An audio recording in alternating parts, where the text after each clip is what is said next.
This next one is Michael. He's 68. He says, I have multiple Roth and traditional IRA accounts at one brokerage. I'm considering combining them into one each Roth and traditional account. Please speak to the pros and cons and any considerations that I might need. Historical tracking, tax pros and cons, future contributions, etc.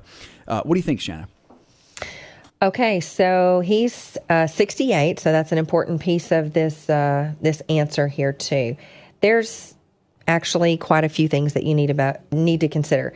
I think there are more pros than cons for combining the accounts. One is, ease of use. Because the accounts are all held at one brokerage, your cost basis shouldn't be affected if you merge them all into one account. And even if you had to transfer them from another brokerage, then your cost basis, as long as it's a major brokerage, your cost basis should transfer as well. I think it's going to be easier for you to manage the portfolio, easier for your heirs, especially if the accounts were held at other places, if something should happen to you. The only real caution here is in the tax area. So in a traditional IRA, you don't want to mix pre-tax and after-tax dollars because they're treated differently whenever you take them out. So let's just say you had some after-tax money in a retirement plan that you rolled over into an IRA, and you had another IRA that contained only pre-tax money. You don't want to mix those together because it makes it really complicated when you start to take distributions. There's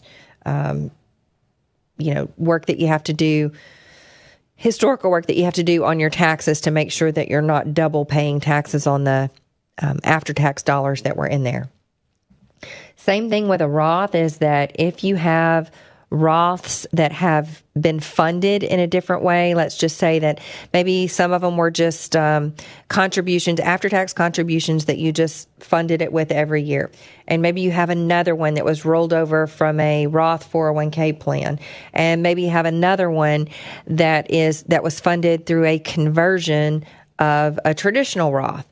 Well, to make things even more complicated, it depends on whether or not it's a qualified or non-qualified transaction.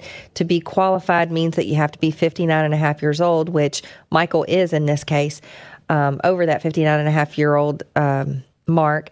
And you have to have had the Roth account open for at least 5 years. So then there is, when you're taking distributions, there is an order a ruling order that you have to follow to determine whether or not it's a qualified distribution. If it isn't, do you maybe owe any taxes or penalty on the earnings part? So, sounded like an easy rapid fire Friday question, but the answer is a little bit more complicated. So, if you have a tax professional, I would encourage you, if your situation is complicated, if they were all just funded through contributions, then you probably don't have any reason not to consolidate them. But if you've got a little bit of a messier situation, it makes good sense to get some good tax help there.